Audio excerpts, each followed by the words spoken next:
দাঁড়াও দাঁড়াও, আমি খুলব। ক্লিপটা তো সুন্দর ডিজাইন না, দেখো কি কাটিং করবে গো?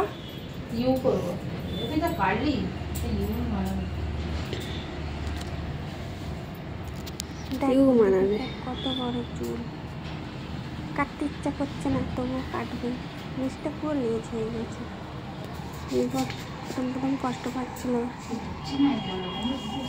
আমরা বললাম কাটো, একদম ভালো লাগছে না জিনিসটা, একটু কাটিং করলে ভালো লাগবে। দেখো তোমরা দেখো, কাটার পরেরটা দেখো।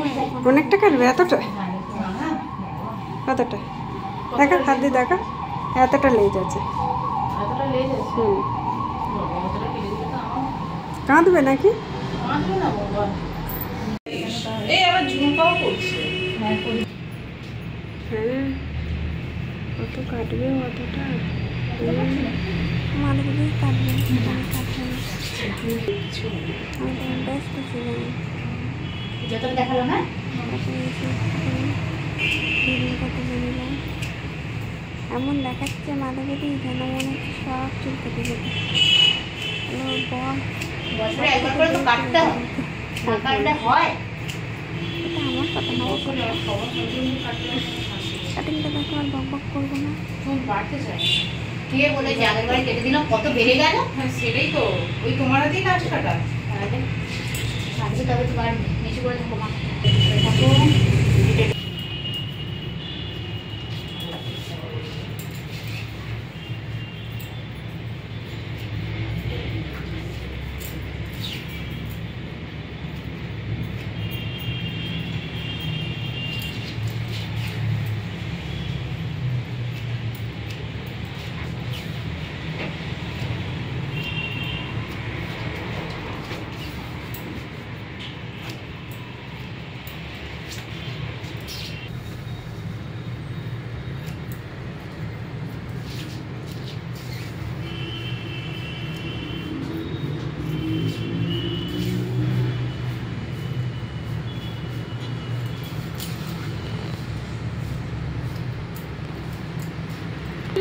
সুমন লাগছে?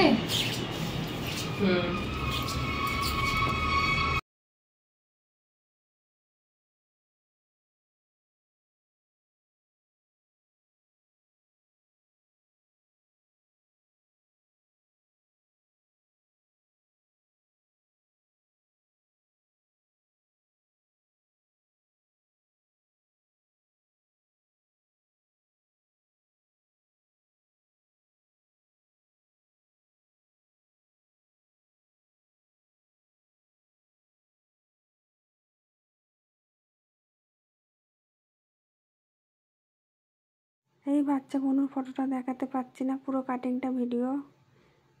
অনেকটা চুল ছিল, কেটে দিয়েছে। দেখো কেরম লাগছে। ওকে বলেছে একটু মাথাটা নাড়াও, নাড়িয়েই যাচ্ছে, নাড়িয়েই যাচ্ছে। আমি থাম থাম থাম, এবার উঠে দাঁড়া, দাঁড়িয়ে মাথাটা নাড়া।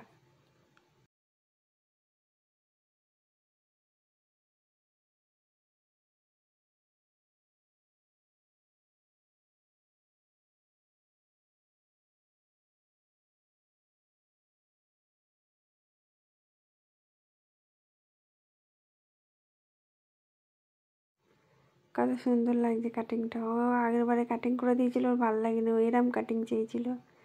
এরম কাটিং হলে অনেকটা চুল কাটা যায় না। সবাই কিন্তু আমার পাশে থাকবে।